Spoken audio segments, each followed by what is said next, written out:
a Smith & Wesson, so we got to find out where the Smith & Wessons are made and make sure that that community is besmirched. JCL.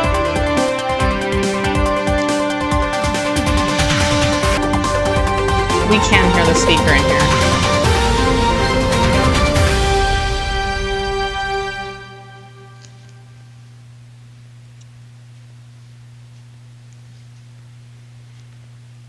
Good morning and welcome to Get Real America. I'm Bill Edwards. I'm Brittany Brown. Here it is, Tuesday already. It is the eve of sine die for our state legislature. It sure is, and it has been quite the session. I think that there are things that I'm still hoping for, which is the school choice bill. I have not seen that voted on yet. Hopefully that will come, but we'll know in the next 48 hours or so. But glad you're aboard, coming to you with heavy hearts once again because of what happened in Nashville yesterday that should never have happened anywhere. Once again, we've had a school shooting, this time a transgender girl becoming a woman, man, whatever it is. That, identifying as a male. Yeah. Bill. This is, and of course, the left and the president, starting with at the top with the president, wants to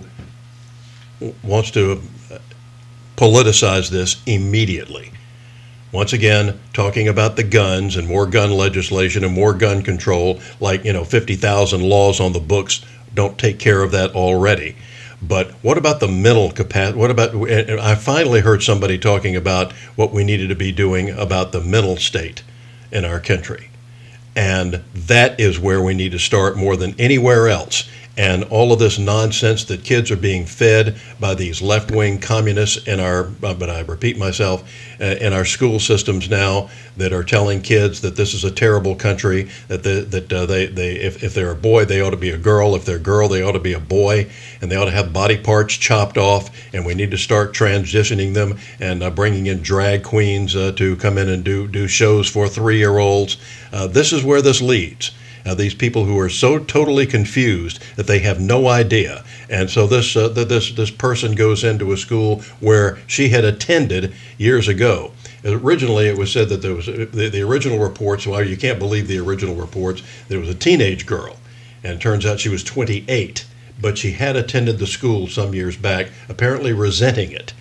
And resenting her mother for sending her there. But part of this is a church school, so there was very little. And when you look at this, Brittany, when you look at this setting here, you would think, my kid's going to one of the safest places in the world. That haven't heard much, any much trouble out of Nashville, and here's this suburb community where this beautiful little Christian school that had about 200 or 300 students, and you say, how safe can this be? And once again, I am calling for arming teachers and giving more training to teachers and to staff, because the first thing she did, I believe she went in through the church first. She killed a church janitor and then 2 other staff. Well, not another staff, there was a substitute teacher that got killed, and then 1 other teacher. Wasn't it the principal? Yeah, might have been. And then 3 students, 8 and 9 years old. Yes, and how evil is that? This is pure evil. There's no other excuse for this. Well, and Bill, this is an attack on Christianity as well. It is, and no one ever talks about that being, This is domestic terrorism. I mean, you have people creating fear for political reasons, and one of the things that did happen recently in Tennessee is that they banned these surgeries for people under the age of 18. We just did that recently here in Georgia, and they are pushing these trans kids and trans people, even adults that are transgender, to fight back. And you and I were talking this morning, and you were telling me that they're going to have training on how to use guns. Yeah, some sort of, and of course this person left a manifesto. But there was also some social media posts about these people that are, that they're upset over with state legislators and state legislatures like in Tennessee and what we're doing here in Georgia to ban this all of this transgender garbage is being taught in schools, and also these sex changing surgeries, and they are totally ignoring the people who have come out after having their sincere regret. After having had these operations, they've already testified before Congress. There was one young girl who was saying that her urine has blood clots in it now, and she'll never be able to breastfeed a child, or never even have to have a child, and can't or breastfeed, and suddenly she realized that that this is the wrong thing to do, and so social media has been posting about how angry they are with these state legislatures who have come out with saying, you're not going to be doing this transgender surgery crap, and you're not going to be giving all these hormone blockers and to these kids. And so they're angry about that, and they said we need to have a rally and we need to have firearms training. That was right there in the memo, saying firearms training was among the things that they were going to be talking about in their next gathering, or wherever that's going to be. Well, and so the guns are okay for them, but not okay for anyone else. Mm-hmm. And that's the first thing that everyone did yesterday up on Capitol Hill. They made this political, which they normally do, trying to ban guns. And one of the things that I've really thought about is what has changed in the last 30 to 40 years to where the guns were never the problem. Guns weren't invented yesterday. Mm-hmm. They have been around 4 centuries, and it's the mental health and the culture here exactly that has changed. Well, I can tell you, I went to school in the 60s, and I realized that that was before dinosaurs. But the kids would come to school. We had a future. I went to school in Garden City, and we had Future Farmers Association kids, and they would come in their pickup trucks. They would have shotguns and 22s in a rack in the back. They'd leave the trucks, parked right in the parking lot, truck unopened. Our rifle team was using 22 rifles. These kids would get on the city bus with the rifles to go across town to Benedictine or something for a rifle team competition, and nobody said a word.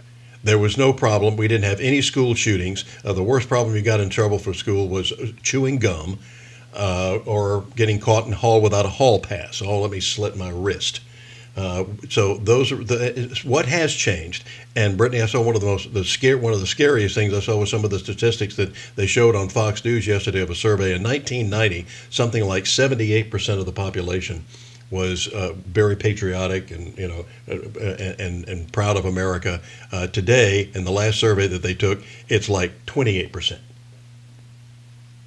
What's happened in that almost 30-year span?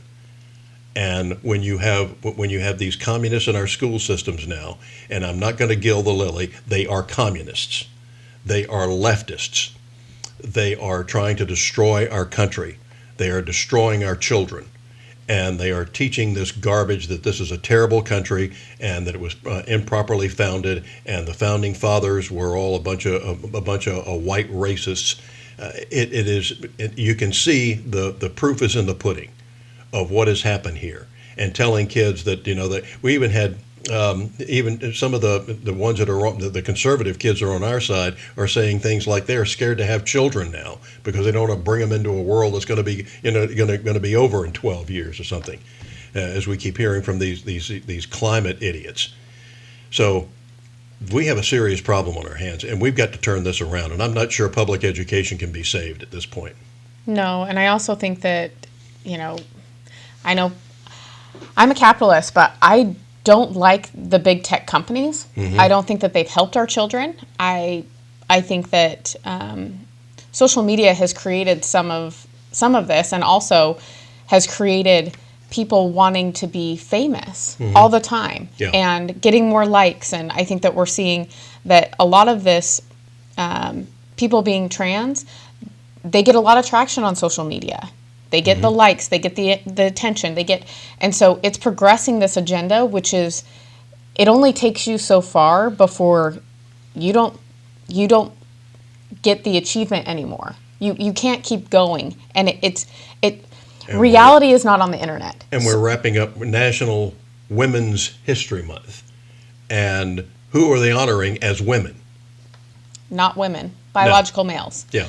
And when you look at what social media has created, it makes people think that they live in a reality that doesn't exist. Exactly. So when they go out in public, the norms are not the same as they are on the internet because you're in an echo chamber. Mm-hmm. And so I've also seen incidents where people are very upset that they're being misgendered, and it's so exhausting to be trans because everyone misgenders me. They don't get my pronouns, and I mean, it must be exhausting. It must be. What are they supposed to carry around, a neon sign that tells them what their name is this week, or what trans they are this week? They said, you misgendered me. Well, how did I know? Am I the amazing Kreskin? Am I supposed to be able to read people's minds? And when you change it day after day, it's pathetic. Imagine if we had if it went into a math course, and because we do know that math is racist. But imagine you go into a math course, 2 times 2 is 4 today, but let's say 2 times 2 is 4.5 tomorrow. And then Friday, it's 5. The universe wouldn't exist without some sort of a mathematical equation that all works out. Yeah, Bill, I'm at a loss because what we're doing to our kids, what we're allowing to happen, the fact that we've allowed social media to continue to push this, as well as teachers in the classroom that are pushing this. Pull your kids out. Take away the social media. I don't know what to tell people, but you've got to do everything you can to help your children avoid this path. Well, it's interesting that the people who make the social media don't have their kids in schools that have it. It is very interesting. That ought to tell you something. And pull the computers out of these schools immediately. Use them have them in the library. They need to use them. Have them use them on what they have in some of these other countries where you have Saturday school. That's not a punishment, but you go there so you can use the computers and do other things, and maybe special class assignments or something along those lines. But other than that, when the kids get to school, take away the phones and make sure that the laptops, the whole bit. Go back to chalk on the blackboard. That's a lot less expensive than these ink pens that run out every 5 minutes. They dry up. Chalk never dried up because it was already dry. And use maybe 1 box of chalk for the entire semester as opposed to 15 different these dry erase markers that they use now, which are nice. They look good and they're pretty, but they don't last very long. No, and I don't know, Bill. We've talked about this several times. Teachers. Yes, I agree with that. Our friend Lizzie today says, totally agree. Internet social media is a source of most interpersonal relationship problems, and public schools are led by ideologues, which I agree with as well. But I'm concerned that we have allowed our children to be targeted, and we're going to have a lost generation, Bill. I mean, even millennials are... Mm-hmm. My age group also have bought into a lot of this stuff. Yeah. And I don't know. I'm devastated that we keep seeing this happen and the guns keep getting blamed, but it's really our culture that is the cause of all this. Exactly. And as I said, there are something like somebody said the other day, 300 million guns in the hands of legal gun owners in this country and over 1 trillion rounds of ammunition. If guns were the problem, we'd be having stuff like this in every school every day. So we'll be talking about that and more coming up. Also, the state lawmakers, what's new? Savannah City Council or the Savannah City tax that's going up to make improvements on River Street has been passed in the state legislature. We'll talk about that and more coming up next.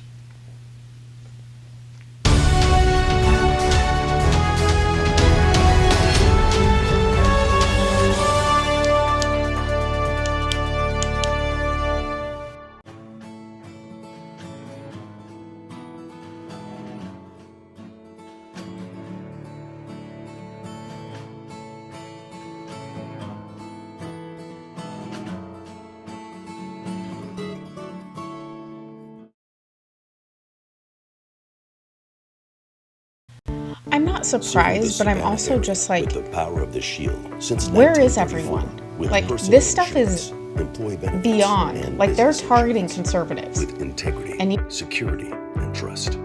For more information, go to thepoweroftheshield.com.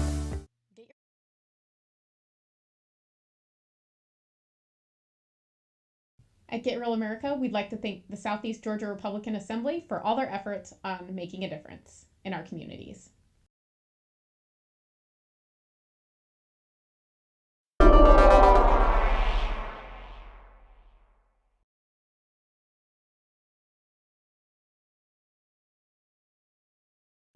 At Get Real America, we are focused on Savannah, but we'd like to hear from other communities as well. We have a lot in common.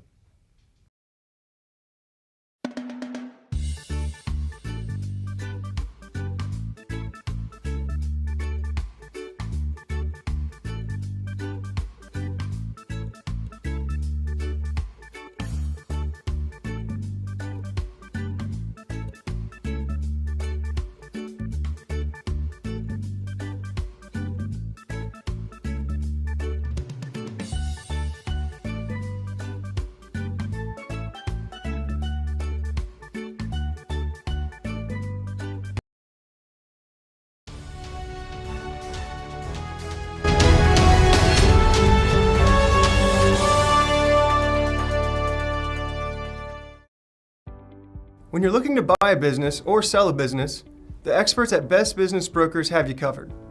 Whether you're ready to cash in on your years of hard work or you're taking that first step in buying a business of your own, they're here to guide you through the process and make sure you get the best outcome possible. By having Best Business Brokers assist you when you buy a business or sell a business, they handle the legwork of the intricate process. This ensures a smooth transition of ownership, allowing you to get to work immediately or receive payment for your business as soon as possible. With base operations in Savannah and Charleston, they service all of Georgia and South Carolina. If you're considering starting a business here, the mild winters and 5-tiered economic areas make these the perfect places to do so. If you're ready to buy a business or sell a business, then you're ready to contact Best Business Brokers. Visit their website at b3brokers.com or call at 912-349-0940.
right, Donna, well, we are almost at the finish line. In the House today, a lengthy hour-long debate over ordinances and policies that would prohibit public sleeping and camping. And in the Senate, there were 68 bills, but a little bit of drama as after lunch as they decided to stall those bills due to their frustration with the House. On the next to last day of the session, it's a mad dash to get as many bills passed as possible. In the Senate, 68 bills on the rules calendar. Of note, HB 227 defines what constitutes critical infrastructure. That will include water systems, sewerage, drainage, energy, the electric grid, natural gas, telecommunications, internet, public transportation systems, all of these public services. And will increase penalties for those who may target and damage it. We have in the last few years seen a dramatic increase in attacks on power substations and other public services like this that harm all of us, large groups of people at the time. So this makes it clear what are vital public services. It also includes electronic means if you're hacking into these systems rather than just a physical attack. And the trigger is that it increases the minimum punishment from 1 year to 2 years and the maximum punishment from 10 years to 20 years. 52-1. And House Bill 121, which would confine wakeboarding and wake surfing to certain areas of a lake. The problem is the large wakes that are being created are causing property damages, it's causing damages to boats, it's causing damages and safety issues, and it's causing some advanced erosion issues in the lakes around our state. So this is, as I said, it's a fun sport. So what 121 does is simply fix the problem by creating a 200-foot setback from the lake shore or the appurtenance or docks that you have to keep if you're involved in that activity and you're pulling someone doing one of those two activities, that you have to stay 200 feet off of that line. As well as let side-by-side all-terrain vehicles get licensed. If you have one of these and you don't necessarily want to drive on county roads, you don't have to register, you don't have to get, but if you do and you want to drive or you want to cross state lines, this legislation simply enables you to go get a license plate for your vehicle and drive it and use it in more ways than folks currently can that own these. That bill passed 51-2. After a lunch break, I move that we table the remaining bills on the rule calendar. The Majority Leader has moved that we table the remaining bills. The Senate's working hard, and I'm just wondering how much harder we need to work. The Senate expressing their ongoing frustration by what they claim is the lack of Senate bills being passed in the House, but eventually took up more House bills throughout the afternoon. The House took up the controversial bill, SB 62, which establishes local ordinances or policies that prohibit public camping or sleeping, essentially by people who are homeless, and it was a lengthy hour-long debate. Street camps are people. The cities that have allowed it, number of homeless deaths and violence against those people who are searching for a better, safer place to be every single night. Democrats calling the issue of housing insecurity a humanitarian issue, not a criminal one. Homeless people are people. They are human beings. They are not trash. They are not invisible. They are someone's mom, someone's daughter, someone's uncle, someone that someone cared about. There is a lot that we can do from this body to address homelessness. Wages, landlord-tenant policies that haven't made their way all the way across to the governor's desk. We've got things that we can do that nobody else can do. DAs can't do it. City councils can't do it. County commissions can't do it. Let's stop trying to do their job and do ours. Representative Omari Crawford telling the chamber the bill punishes local governments. This bill sets up a path to punish local governments that don't enforce penalties against temporary habitation, better known as homelessness. Republicans saying while concerns from Democrats are valid, it's not a true reflection of the bill's main intent. It's just saying that if you're local governments need to enforce the laws that they have on the books. It's that simple. Is if you have an ordinance or local ordinances that are on your books, you have to enforce the laws that you pass. This bill doesn't have every single answer, but it's a start. To me, that's compassion. The bill passed 99 to 76. Also in the House, correctional facility employees and contractors could face stiffer penalties after the passage. If you're a contractor or an employee of the Georgia Department of Corrections and you bring illegal contraband to give to an inmate, that the penalty goes from 2 to 10 years, and it does not have the restriction to probate, so there is no mandatory minimum in here, but it does raise the sentence to 10 years. Democrats calling the bill vengeful. These measures vengeance. When you look at SB 159, lines 61 through 63, how far off we are. 61 through 63 of SB 159, it says that if a prison employee hands someone incarcerated a cigarette, if they just give them a cigarette, they will go to prison not for 1, 2, 3, 4, 5, 6, 7, 8, but for 10 years for handing someone a cigarette. The bill passed 103 to 72. And day 39 is not over just yet, Donna. Both chambers at 7:30. That is my Capitol report. Yeah, we'll see how long the night goes. Thanks, Rochelle.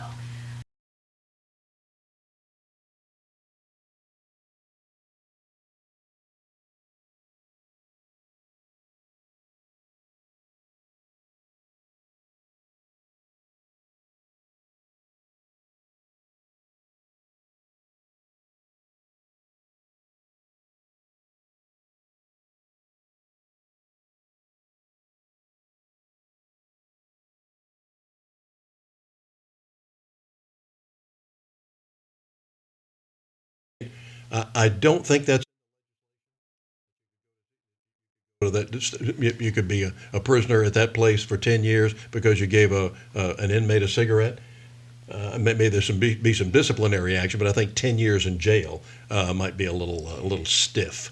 Well, I also think that sometimes they happen, and it's like They come up with a what if, the worst scenario possible Yeah. To destroy a good piece of legislation. Well, and I will say that the Senate is pretty frustrated with the House because the House has not passed as many bills as the Senate has, which, there's something to be said about that. Yeah, there is. So. All right. Coming up next. We're going to be talking about what changes we're going to see here in the U.S. when the petrodollar is known by everyone. Could be problems. That's next.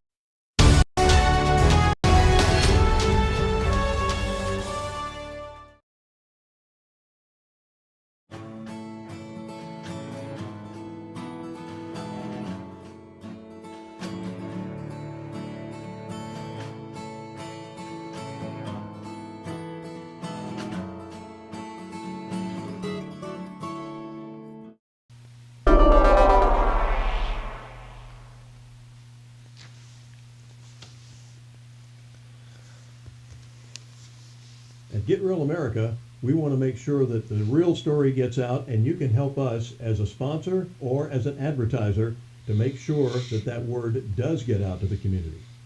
Be a sponsor and support your local community here at Get Real America.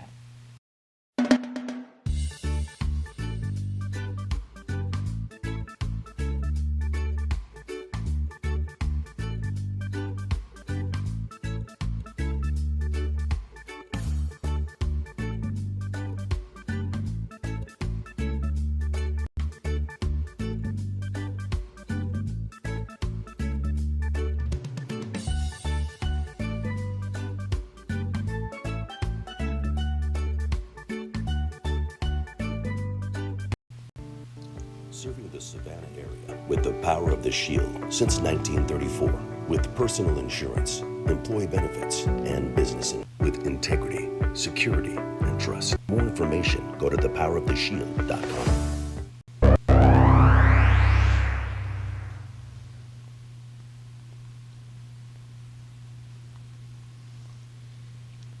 I don't think it's an accident that I ended up writing music for a living, because I think I lived in a house where I saw how deeply it affected everyone in the house. Just how much everyone talks by the music they listen to. Music as a framework, I think, gave my parents my identity from a young age. You can like what you want if it makes you feel happy. And now when I hear certain songs, I think of them, and I think of them in their happiest state, and it makes me happy. If they seem like they're having trouble talking about something, I try to tell them about a time when I felt something similar. Whatever the issue was, we would tell them the pros and cons and how important it was, and that they had come to us because we could always help them. At some point, we always told them, no matter what you do, no matter what happens, we will help you through it no matter what it is. That's when Lindsay was.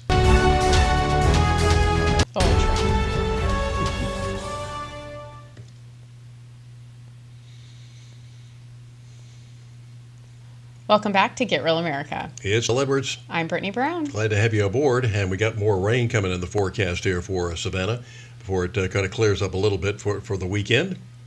Well, hey, I'm fine with it raining during the week as long as the weekend's good. It usually works the opposite. Before we get to any other thing, I'm noticing a story today that said that we're faced with stark evidence that nearly 2/3 of the elementary school students here in the Savannah-Chatham County Public Schools can't read at grade level. The district has come up with this literacy force, Brittany, making recommendations on how to improve reading and writing skills for the community's children, because we spend a lot of money building these Taj Mahals for these kids.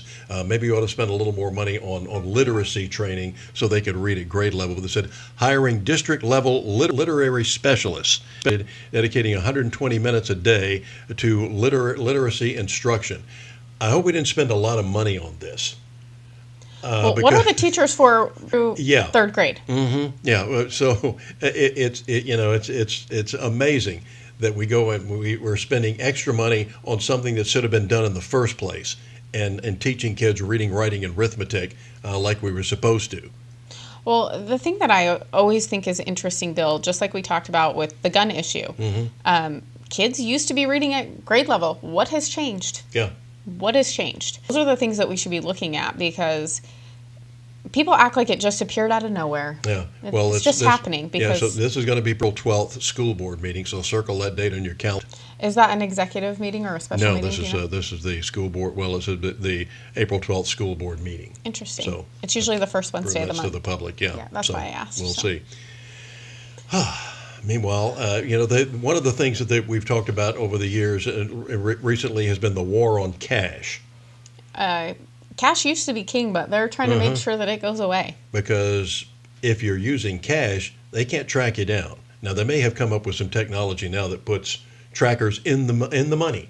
Oh, jeez. I wouldn't be a bit surprised with how technology. That is not how we should be spending any money. But. No, that's the truth. But if they can't control you, then cash is no good to them.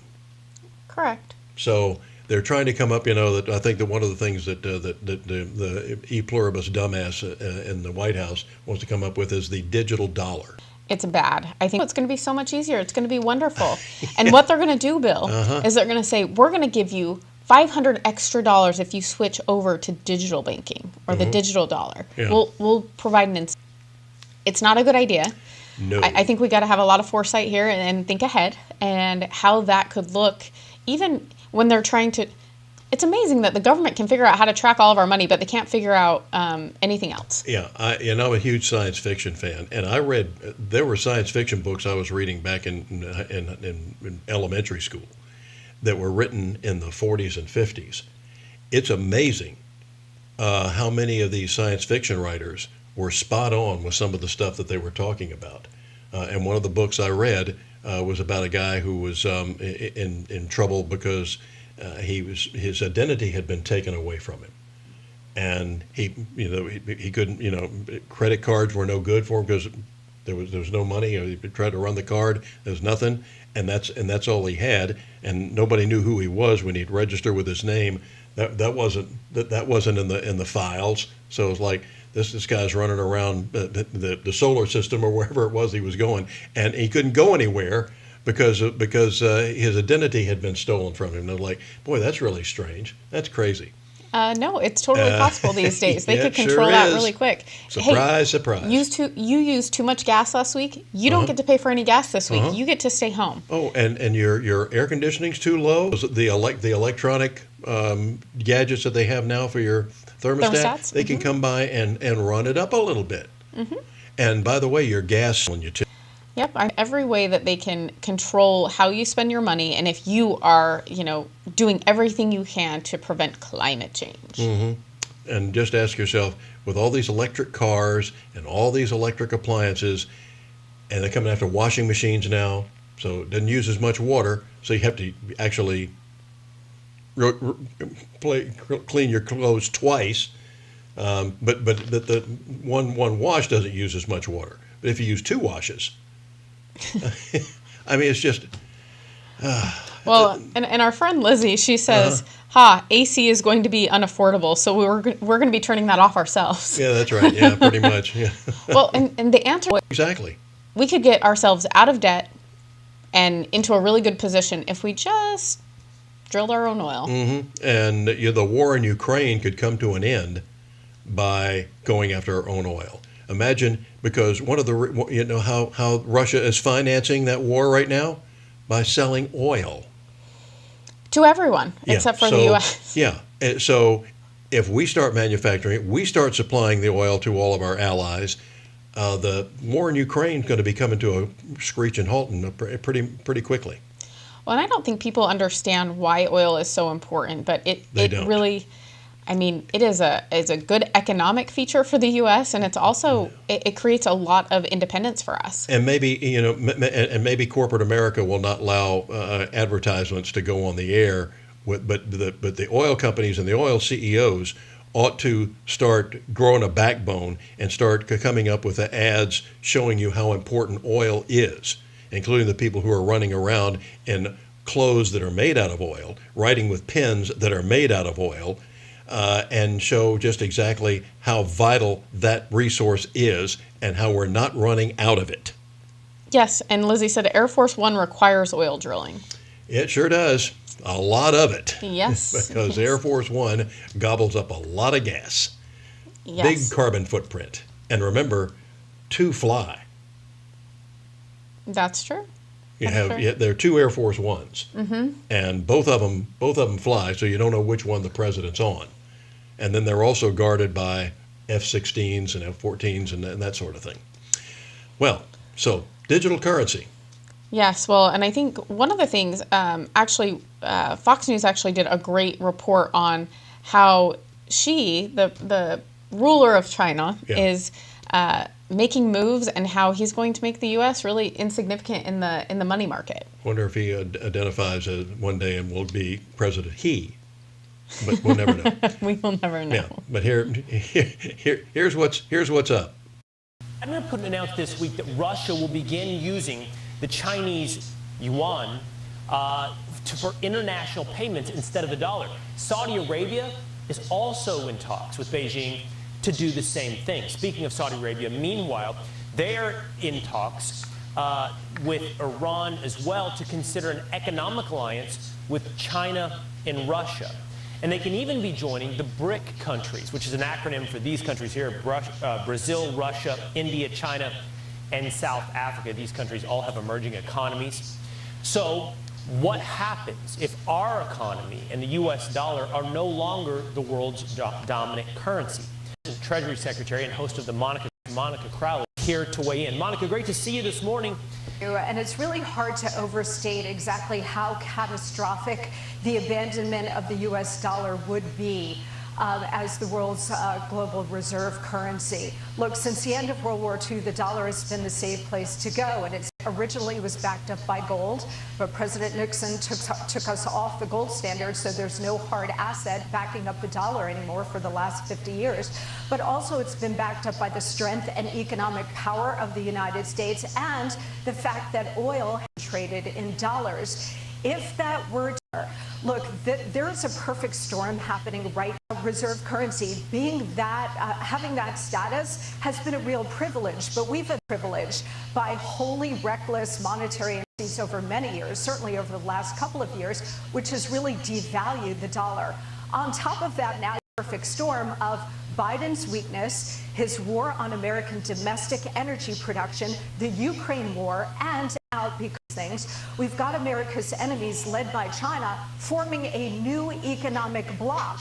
And all it would take at this point now, because we're at this pivotal moment, Will, is for Saudi Arabia, who has indicated that they're open to this, to say, you know what, we're going to be open to considering other currencies to trade in oil. If that were to happen, there would be a complete implosion of the global economic system, but certainly the American economic system. And if that were to happen, you'd be looking at sky-high inflation, just raging Weimar Republic kind of inflation. If you think inflation is bad now, just wait. But more importantly, we would lose our economic dominance and we would lose our superpower status. Monica, the world's reserve currency, you said it's a privilege for the United States for the dollar to have been the world's currency. How does that relate to each individual American? How has that changed or impacted or improved our lives throughout the last several decades? Yeah, I mean, it's given the United States incredible dominance in the world in terms of the economic system and in terms of trade. It's kept prices down, energy prices, whether it's your food prices. The entire global economic system is reliant on the safe and secure dollar. But that is no longer true, again, because we've been printing money like crazy and devalued the power of the dollar and the value of the dollar. But on top of it now, again, oil is the critical linchpin of this. If Saudi Arabia decides to join with America's enemies here and start trading oil in different currencies, that is going to undermine the entire global economic system. And here at home, you know what it's going to mean for us? It's going to mean raging inflation, so much worse than anything we have ever experienced, Will. And I'll tell you, they're setting it up so that they can then come to the rescue by introducing central bank digital currencies. If they were to do that, and the United States already has a pilot program, that means the loss of your individual economic freedom, because the government will have total access and control of everything you buy and sell, and the ability to turn it off like that. Ominous warning. I hear you. Saudi Arabia is the tipping point. Oil trading in dollars is. When you've got really stupid people in charge, and we really do have some of the dumbest people in the world in charge, this is what happens. And when you are, when you go to any kind of a digital current nature, at their mercy. Well, and when these countries switching to the Chinese currency, it's not good. I mean, it really is going to put a little bit of a the old primrose path ain't as pretty as you think it's going to be. No. All right, coming up next. You know, we're going to get a response from the former president on he would have done when the banks started to fail. So we'll be talking about that when we get back.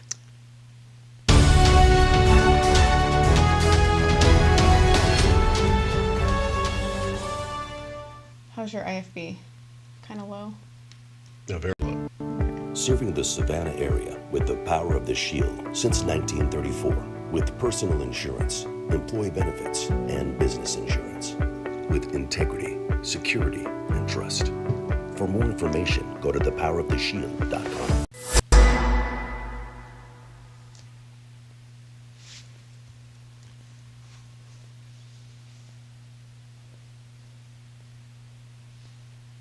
Or she's not a kid. Or him. So how do we tell who is a kid? Height? Age, maybe. But some of us have to grow up faster than others. A kid. A kid. A kid wants to make the world better. And one day, he just might. Is a kid fearless? Vulnerable? Strong? Nervous? Yes. Yes. Yes. Yes. Kiwanis is 600,000 kids at heart doing all the little and big things it takes to help children around the world. Because kids need Kiwanis. All of them.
got rid of him.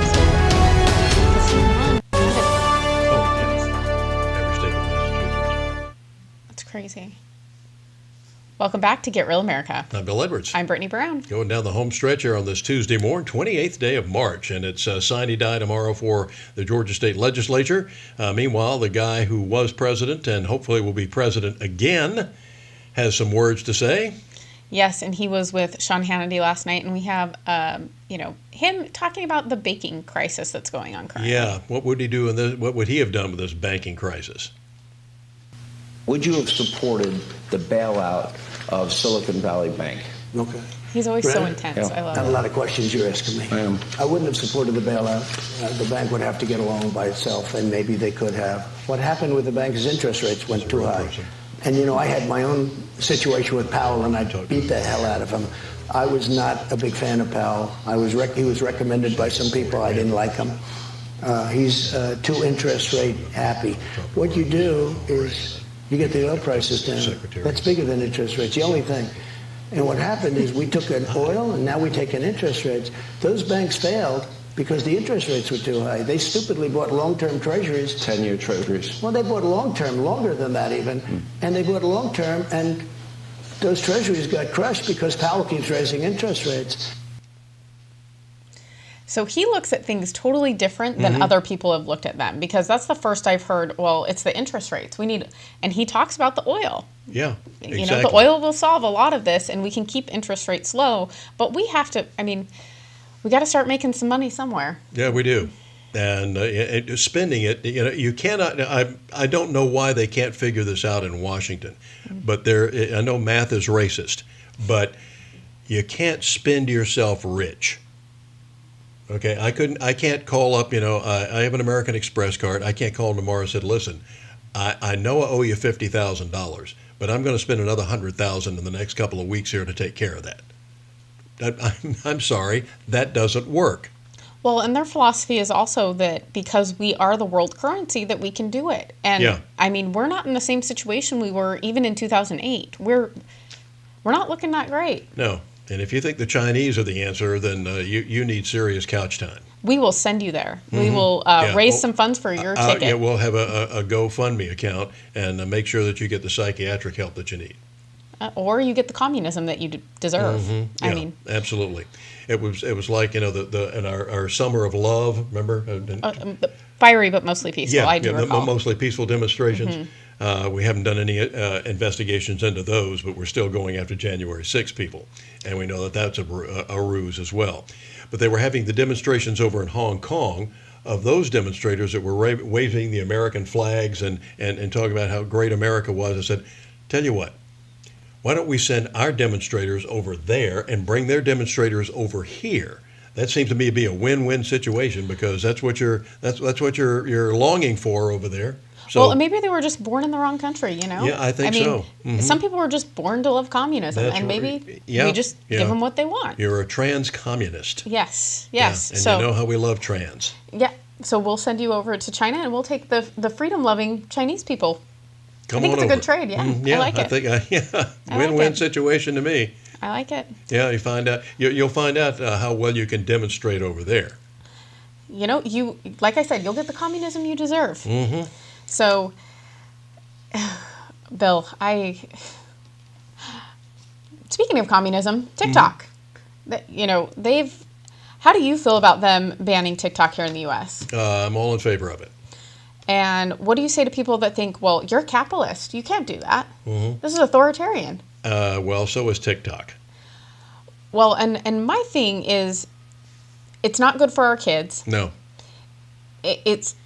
I'm sorry, showing silly TikTok video. We have other social media here, and we still have some problems with our own social media companies in the U.S. that we need to fix. We have enough of these social media companies spying on us that are Americans, much less having a communist Chinese party doing it.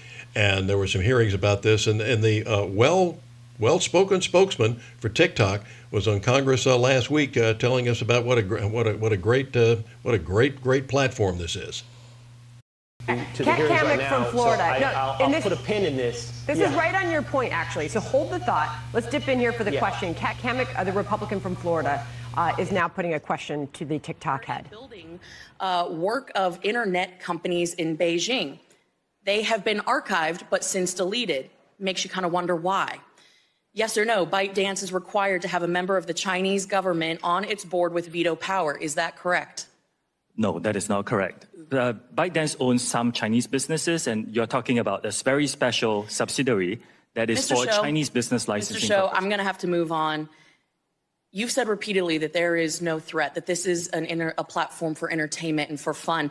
I have to ask you then, if there is no threat to Americans, if there is no threat to our data, privacy, security, why did an internal memo from TikTok corporate headquarters explicitly coach senior management to, quote, downplay the parent company ByteDance? Why would they say downplay the China Association and downplay AI? This is from an internal memo from your company. Why, if you had nothing to hide, would you need to downplay the association with ByteDance in China? Congresswoman, I have not seen this memo. You can't answer that question. Mr. Shou, I'd like to direct your attention to the screen for a short video, if you don't mind.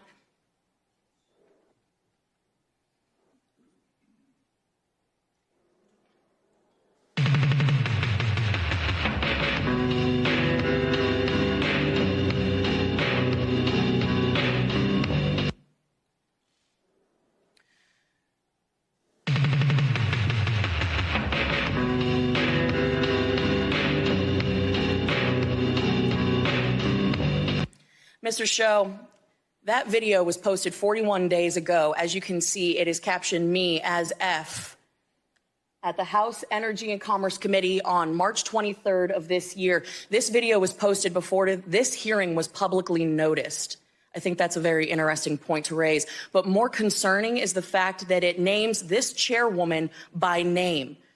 Your own community guidelines state that you have a firm stance against enabling violence on or off TikTok. We do not allow people to use our platform to threaten or incite violence or to promote violent extremist organizations, individuals, or acts. When there is a threat to public safety or an account is used to promote or glorify off-platform violence, we ban the account. This video has been up for 41 days. It is a direct threat to the chairwoman of this committee, the people in this room, and yet it still remains on the platform. And you expect us to believe that you are capable of maintaining the data security, privacy, and security of 150 million Americans where you can't even protect the people in this room? I think that is a blatant display of how vulnerable people who use TikTok are. You couldn't take action after 41 days when a clear threat, a very violent threat to the chairwoman of this committee and the members of this committee was posted on your platform. You damn well know that you cannot protect the data and security of this committee or the 150 million users of your app because it is an extension of the CCP. And with that, I yield back. Can I respond, Chair? No, we're going to move on. Gentlelady yields.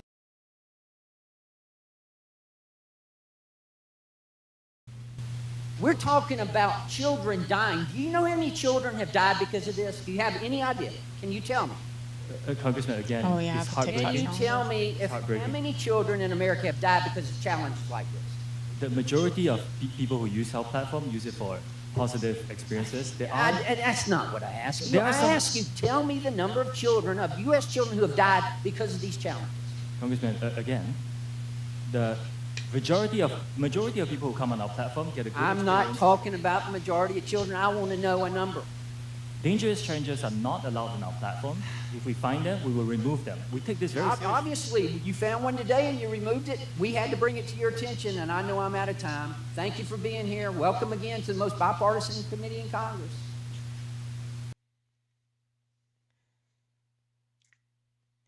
Way to go, buddy.